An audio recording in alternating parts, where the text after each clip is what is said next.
Čutila človeku omogočajo opazovanje zunanjega sveta narave.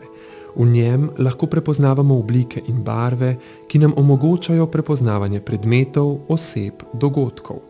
Nekatere oblike in barve pa lahko človeka na poseben način intuitivno privlačijo, dajejo mu občutek ravnovesja in miru.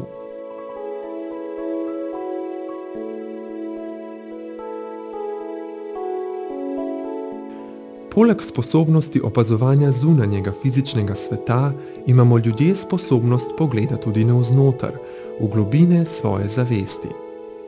Z opazovanjem sebe, s pozornostjo na prostor onkraj misli in čustev, se nam postopoma odpirajo vrata v resničnost, ki je z našim dualističnim jezikom težko opisljiva.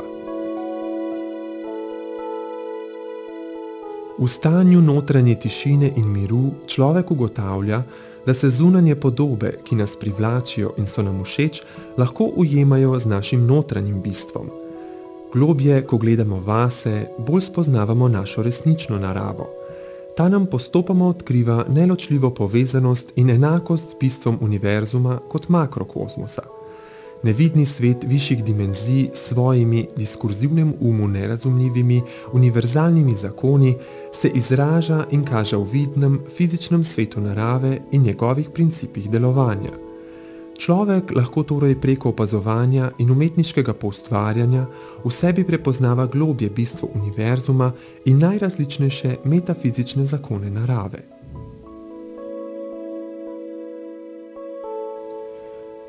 Skozi vso človekovo zgodovino in v najrazličnejših tradicijah je človek izražal svoje prepoznavanje duhovnih zakonov univerzuma s pomočjo mandal.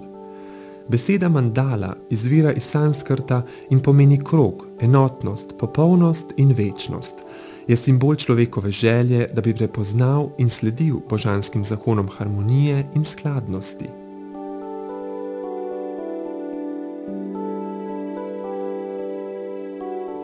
Mandale so vizualna predstavitev duhovnih stanj in psihičnih stopenj.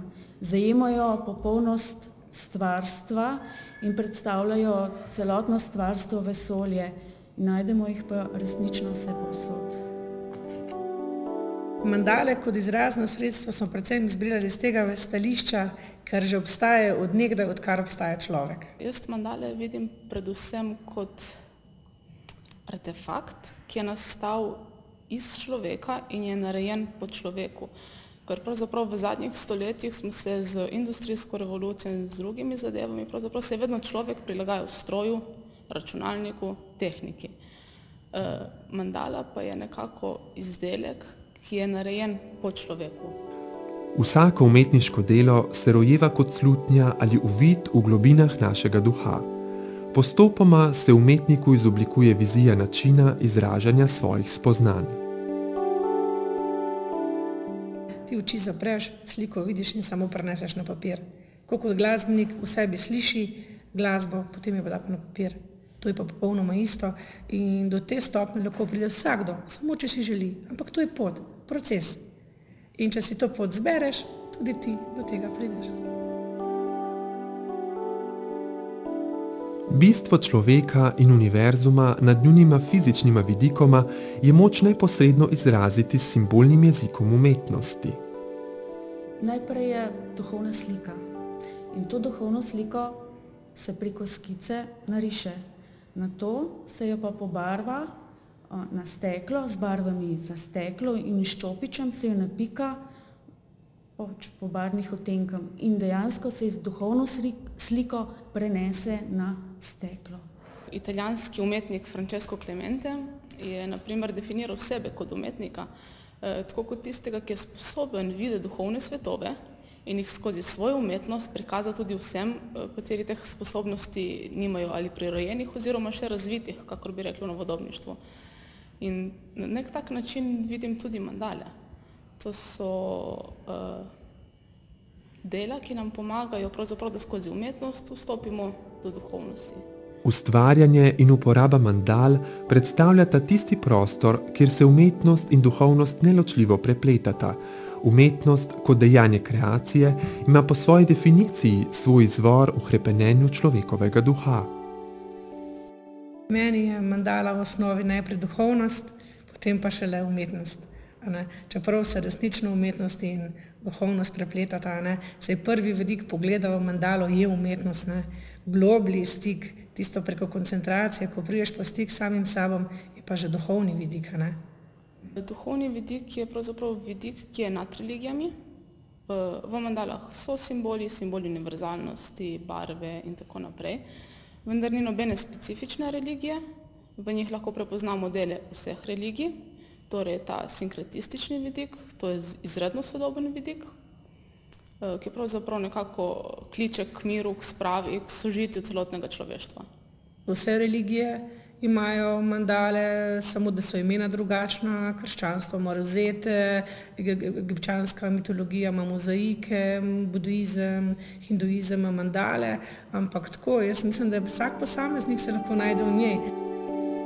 V modernem svetu, kjer zaradi hitrega tempa življenja in imperativa materialne uspešnosti pogosto zgubljamo ravnovesje in notranji mir, nam lahko mandale služijo kot orodje oziroma pomoč pri uravnovešanju in vračanju globine svoje resnične narave. Mandale so pravzaprav kompleksne, ker se srečujejo različni nivoji, različni svetovi. Ta fizični, sama števila, in ta duhovni, v katerega vstopimo skozi meditacijo, koncentracijo. Skupaj z drugimi raziskovalci človekove psihe je tudi Carl Gustav Jung prišel do spoznanja o pozitivnih učinkih mandal na človekovo notranjost. Izdelovanje ali le gledanje mandal je imelo pozitiven učinek na paciente, ki so na tak način hitreje uravnovesili neharmonične dele svoje psihe. Gledaš v center, enih 5 minut, nato oči zapreš in ta energija pride v tvoje telo in je isti efekt kot magnet, kot je že Jung ugotovil. S tem, ko se mi koncentriramo na center, stavimo svoje misli in svoje čustva. In ko mi ustavimo misli in čustva, takrat lahko tudi se najdemo stik samega s sabo, da slišimo samega sebe. Poleg uporabljanja mandal v meditativne in zdravilne namene, imajo le-te tudi druge uporabne vrednosti. Mandale v bistvu lahko uporabljamo tako v arhitekturi, urbanizmu in mislim, da pravzaprav pri večini oblikovalskih področji, na praktičen način. Prvič po principu, torej principu harmonije, principu, da je človek v središču, da je človek pomemben in da je pravzaprav tehnika, da mu služi, da ni tehnologija tista pomembna in ta materialni svet. Drugi vidik pa je pravzaprav sama struktura in zgradba mandal, ki nekako vpliva na, kar je narejena iz duhovnosti in duševnosti in vpliva zato tudi na nas.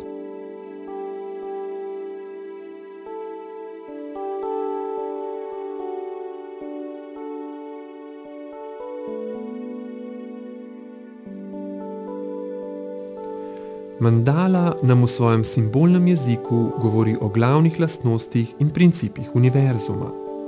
Soodvisnost, vse to mandala je, ker mandala predstavlja krog in to je celovitost in to je povezanost. V principih mandale deluje tudi permakultura, torej povezovanja narave in človeka, sožitja. Se pravi, človek usmerja in ne spreminja in ne uničuje. In na tak način deluje tudi mandala. Ko bomo spoznali našo dejansko povezanost in soodvisnost od drug od drugega, potem bomo naredili res velik skok v zavesti. In to je mogoče naloga zdajšnje generacije. Zdi se, da živimo v času, ko se pogled na naravo in človeka spreminja. Tudi odnos in razumevanje umetniške, duhovne in uporabne vrednosti mandal se spreminja. Kakšen je torej odnos do mandal danes? Posebno v znanosti izredno negativen, ker se to označi kot nek novodobniški produkt, kar včasih tudi je, no? Ampak je tako to zaznamovano in zavrženo. Nihče se pa s tem pravzaprav z tega filozofskega ali praktičnega vidika ne poglablja v te zadeve. Čeprav star sistem, po katerem deluje človekova družba, še vedno ne priznava novih oziroma alternativnih metod soočanja z realnostjo življenja, lahko opažamo, da vedno več ljudi intuitivno čuti potrebo po novih pristopih na poti v spoznavanje sebe in sveta. Najne izkušnje vseh teh 10 let razstavljanja v Narodno univerzitetni knjižnici, ko obišče našo razstavo resnično ogromno ljudi, tudi do 3000 številke pride, lahko rečem, da jih kar nagovori. In tisti, ki jih nagovori, potem tudi kupijo originale in se z njimi dobesedno terapirajo in spoznavajo samega sebe. In teh ljudi imamo kar nekaj že v teh 10 letih. Tako da so resnično pozitivne izkušnje in tudi zaradi tega vztrajava še naprej na tej poti.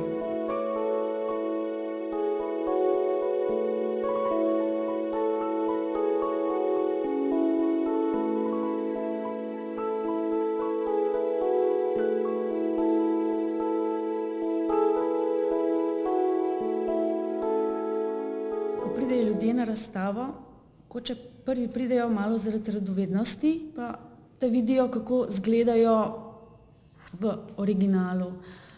Kasneje, pa ko se začnejo poglobijo vanjo, pa najdejo z njo tudi stik, ker tista, ki jih privlači, tista mandalo vsak posameznik potrebuje za svojo ravnovesje, za notranjo harmonizacijo.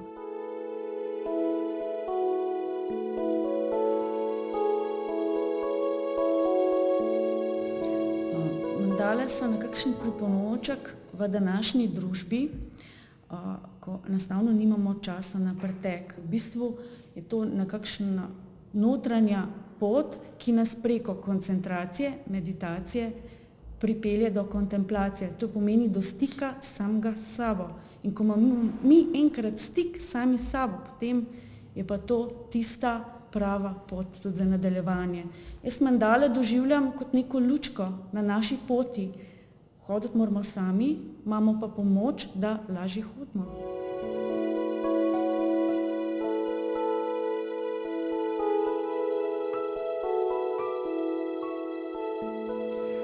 Ljudje imamo veliko zmožnost prilagajanja na spremembe, ki jih narekuje življenje. Sposobnost spreminjanja sebe pomeni nujni pogoj za evolucijo ali celo preživetje.